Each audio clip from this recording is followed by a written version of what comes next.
E aí, pessoal, gostaram da aula passada? Vimos na aula passada que falamos da sustentabilidade, da origem da nossa relação do homem com a natureza. Vimos a questão da evolução desse homem na natureza, no ambiente. E agora nós vamos à nossa segunda aula com a nossa videoaula, que nós vamos falar hoje, da nossa segunda aula, sobre os aspectos teóricos e metodológicos da questão da educação ambiental, principalmente no Brasil. Nós vamos falar de uma coisa que virou febre, a questão da interdisciplinaridade e a transdisciplinaridade, que é uma junção de um conjunto de informações que nós vamos discutir a seguir. Nós vamos falar também da questão do desenvolvimento sustentável, que hoje é o que nos permite a existência da nossa vida em nosso planeta, ok? Podemos começar então? Vamos lá. Então, a nossa aula de hoje, nós vamos começar com os aspectos metodológicos sobre a questão da educação ambiental. Que aspectos metodológicos são esses? É como surgiu, por que surgiu, qual a finalidade, qual a importância desse estudo dentro do contexto de conhecimento e sobrevivência da nossa espécie, principalmente da espécie humana em nosso planeta. E em 1992, foi criado pelo Ministério do Meio Ambiente e Núcleo de Educação Ambiental, através da superintendência do IBAMA, um processo em que conscientizava a importância da educação ambiental em nosso país. Em 1994, definitivamente criou-se um Programa Nacional de Educação Ambiental. Esse programa, ele vai permitir nortear tudo o que se faz e que se pretende fazer com relação à educação ambiental. Vejam, pessoal, 1992 para 2015, nós temos 23 anos. 23 anos é muito jovem, é muito recente a questão do estudo da educação ambiental em nosso país. Imagine um país, imagine um planeta que foi criado há 4,6 bilhões de anos e nós, brasileiros, apenas há 23 anos atrás, temos leis que regulamentam o nosso estudo. Por isso, da importância dessa disciplina no curso que vocês estão fazendo. Então, esse Programa Nacional de Educação Ambiental, qual a importância desse programa, desse objetivo? Ele tem 3 objetivos básicos, que são objetivos que permeiam, que sustentam todo o processo de educação ambiental no Brasil, que é a capacitação de gestores e educadores. A segunda, o desenvolvimento de ações educativas e desenvolvimento de instrumentos. E a terceira são os processos metodológicos. Então, a educação ambiental, através do PRONEA, ele fez o quê? Ele criou estratégias de ação para que esse estudo fosse melhor aplicado e melhor trabalhado dentro de todas as esferas institucionais. Ok. Então, mediante das mudanças que foram traçadas como estratégia de ação, nós tivemos a formal, a não formal e a questão da gestão ambiental. O que é que acontece? Para que fosse implantada a educação formal e não formal, aconteceram procedimentos legais, dentro da Lei 9.795, de 27 de abril de 1999, sobre a Presidência da República, que rege legalmente todas as formas de lei do nosso país. Ele diz o seguinte, no capítulo 2 da Política de Educação Ambiental, da seção 2, a educação formal e a educação não formal. O que vinha a ser essa educação formal e não formal? Nós já sabemos que a educação formal é aquela que está inserida em todos os âmbitos das instituições das esferas públicas, municipal, estadual e federal, ou seja, é a busca legal dentro dessa implantação dessas esferas de educação. Nós temos no artigo 9º que diz o seguinte: entende-se por educação ambiental na escola, em todos os âmbitos, na esfera da educação básica, educação infantil, ensino fundamental e ensino médio. Esses três essas três diversificações, divisões, compreende a educação básica. E no ensino superior, também na educação especial, na educação profissional e na educação de jovens e adultos. O que é que nós estamos discutindo? Nós estamos dizendo que a educação formal, que está embasada em lei, que é garantia em lei, permite que em todas as esferas de formação do sujeito, ela deve estar inserida.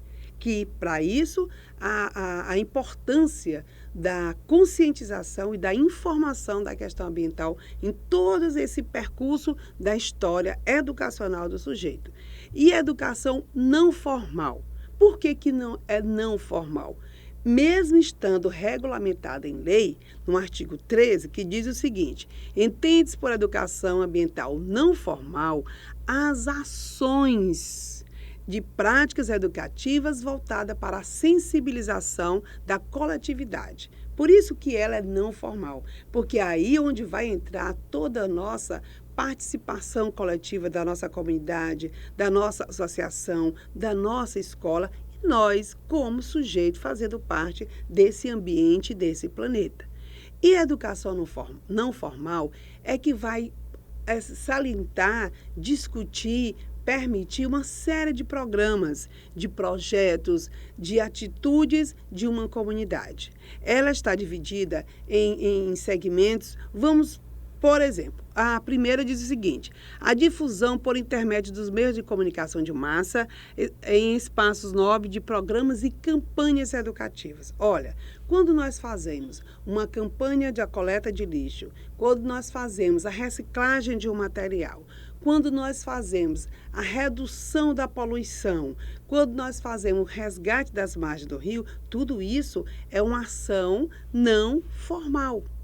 É tanto que nós vamos precisar de entender que a educação formal, associada ao conjunto de interesse de toda a comunidade da educação não formal, é que vai permitir a questão da sustentabilidade em nosso ambiente.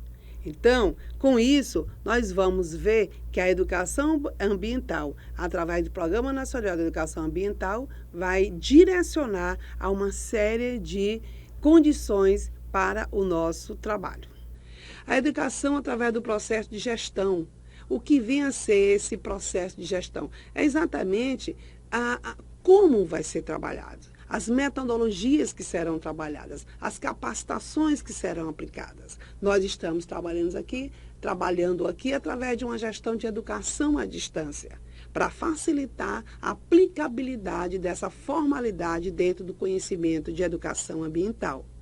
Temos também outro processo, outra carta que dá a condição de estudo, que é a educação através de campanhas. Nós sabemos que hoje o que sustenta, o que viabilizou, o que disparou em conhecimento e em respeito à educação ambiental são as campanhas. A campanha com relação ao uso do consumo da água, ao consumo do alimento, ao consumo dos gases, ao consumo do oxigênio, ao consumo dos bens de uma maneira geral. Então, essas campanhas permitem a todos nós, consumidores, a termos consciência do que vem a ser um princípio básico para a questão da educação ambiental. E com isso, com essas três estratégias, foi criado uma carta de Brasília para a educação ambiental, que temos as temáticas. As temáticas são educação ambiental para o desenvolvimento sustentável, a educação ambiental formal, que é aquilo que nós falamos, o papel e os desafios dos gestores, a metodologia, a capacitação que nós teremos, ou no processo da gestão ambiental, que também acabamos de mencionar, que é o mecanismo como essa gestão vai ser trabalhada, através de aula prática, de videoaula, de oficinas, de capacitação. E a educação ambiental a partir de políticas públicas, que são as políticas que vão nortear, que vão direcionar, que vão permitir a questão dos recursos hídricos, a questão da preservação da floresta, a questão dos gases que são colocados aí na esfera, na atmosfera. Então, vejam que todas as condições de sobrevivência do planeta, ela tem uma orientação através de um documento feito, claro, com encontros, com discussões, para que esses documentos pudessem valer. E aí, nós temos agora um gráfico que dá uma ideia do que vinha a ser a educação ambiental e quais são seus órgãos que deles fazem parte e que deles fazem as discussões e as divisões dos diferentes segmentos da educação ambiental no nosso país. Nós temos aí o Programa Nacional de Educação Ambiental, que são órgãos que são originados a partir das organizações de uma forma geral, que são projetos. Nós vamos ter as estruturas de políticas públicas através do Ministério do Meio Ambiente e o Ministério de Educação, que são órgãos superiores que, a partir desses ministérios, esses programas, o PRONEA, o Programa Nacional de Educação Ambiental, que é o PNEA, através de programas, eles vão nortear, eles vão direcionar, eles vão orientar os diferentes segmentos que nós podemos estudar e como estudar a educação ambiental. E, em seguida, nós vamos ver por que esses órgãos são importantes na segmentação, na instrumentalização do nosso conhecimento. É onde nós vamos falar da interdisciplinaridade e da transdisciplinaridade. Eu tenho certeza que vocês já ouviram falar nesses termos. Eu tenho certeza que os professores de vocês trabalham com essas condições. E o que vem a ser esses dois termos? Olha, nós temos uma série de questionamentos. De onde vem essa proposta? É mais uma metodologia? Quais são os seus objetivos? Qual é a lógica da organização dessa metodologia? Para que esses conteúdos dessas metodologias? Então, tudo isso são questionamentos que são possíveis serem respondidos para o entendimento da junção do caráter inter e transdisciplinar. Então, vejam bem, vamos definir primeiro o que vinha a ser essa nova postura de conhecimento. Claro que essa nova postura veio para melhorar a relação dos nossos estudos e dos nossos conhecimentos com relação a essa união. Então, a interdisciplinaridade é a união de um ou mais conhecimento. Claro, olha, o que aconteceu quando nós começamos a nos informarmos das letras, do conhecimento, quando nós fomos alfabetizados. Antigamente, existia matemática, era uma coisa, ciências era uma coisa, biologia era outra, física, história. Hoje não. Hoje, as disciplinas, os conhecimentos se completam. Os conhecimentos, eles dependem um do outro. É por isso que quando você assiste a um filme, quando você lê uma reportagem, quando você participa de uma discussão, quando você assiste um jornal, quando você assiste um programa, o seu entendimento melhora. O seu entendimento, ele amplia. Por quê? Porque existe naquelas informações, quando você lê um livro, seja de que esfera for, existe o quê? Uma correlação de conhecimento, o que vai permitir você melhorar o entendimento da sua leitura ou da sua informação. E isso é que é inter, é um conhecimento de uma ou mais disciplina. Nós aqui, por exemplo, em educação ambiental, nós trabalhamos diretamente, constantemente com a disciplina de interdisciplinaridade e transdisciplinaridade. E o que vem a ser a transdisciplinaridade? É a possibilidade de se construir respostas. É aquilo que vai além.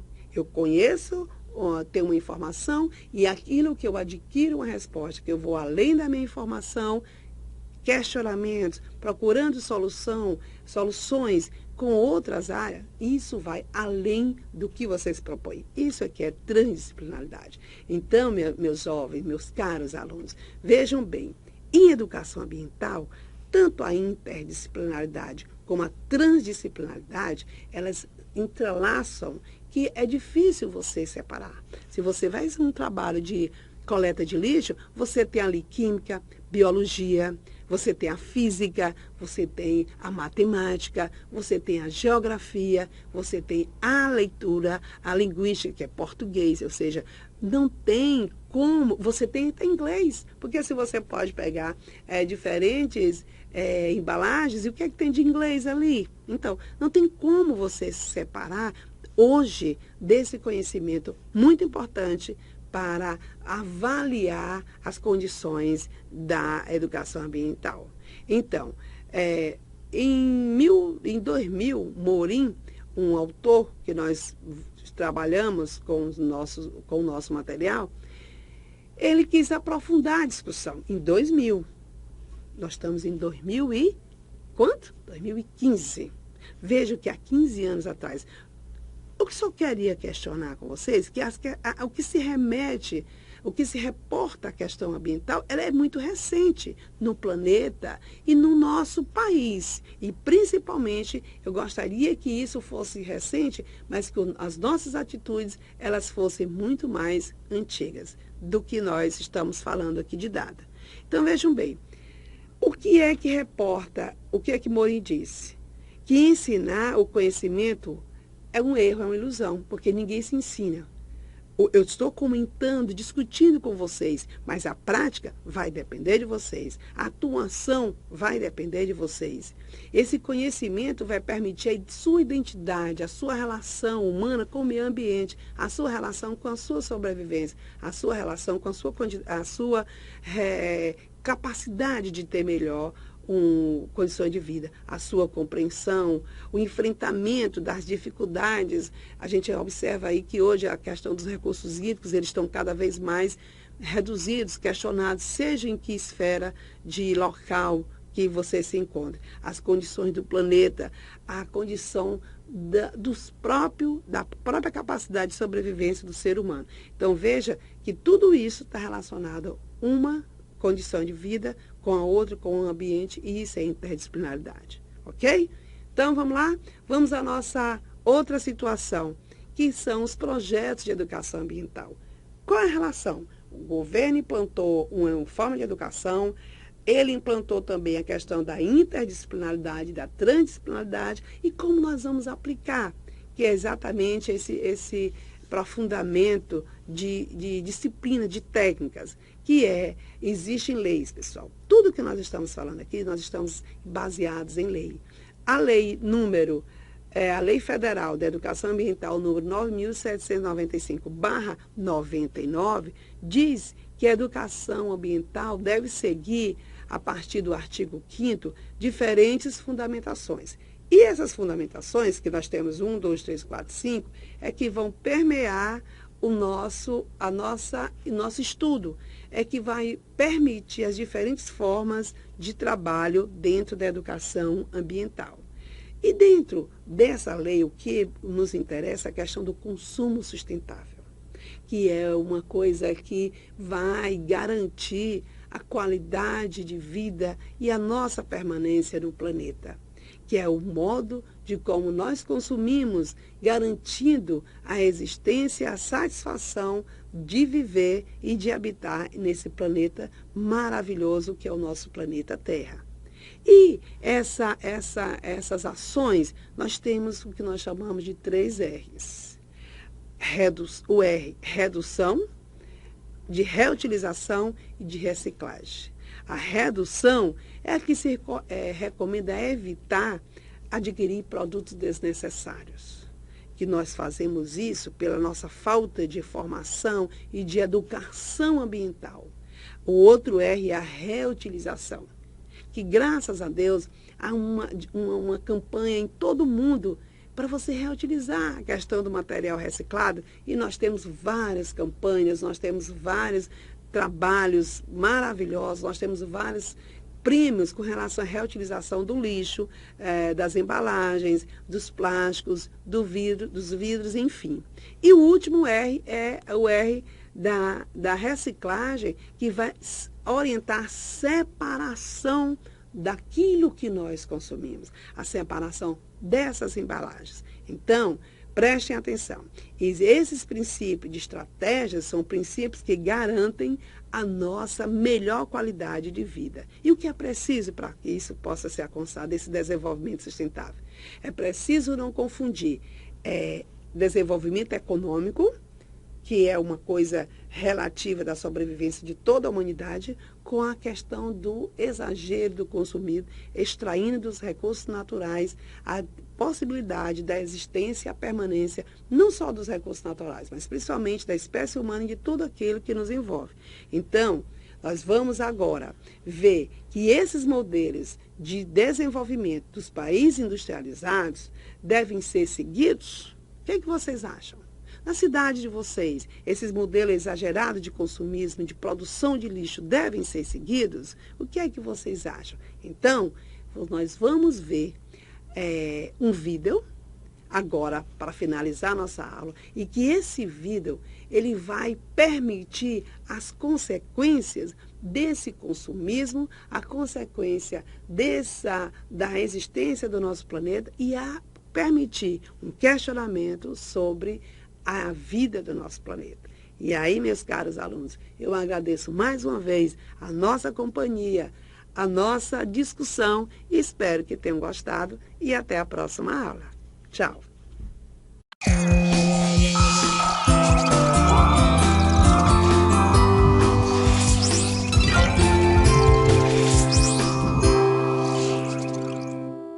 Ai, Rex, muito obrigada por ter me lembrado de passar o protetor. Mas você estava falando de aquecimento global, mudança de clima no planeta. Nossa, que confusão toda é essa? Confusão nada, Dinah. Isso é um assunto muito sério. A gente pode dizer que aquecimento global é o aumento da temperatura da Terra. E esse fenômeno tem preocupado cada vez mais os cientistas. E aí, Rex, o que acontece com o planeta Terra? Ele vai ficando cada vez mais quente? Isso mesmo, Dinah. E esse calor todo pode alterar o período de chuvas e secas em várias partes de nosso planeta. Para entender melhor o que é aquecimento global, fui conversar com um especialista do INPE, Instituto Nacional de Pesquisas Espaciais.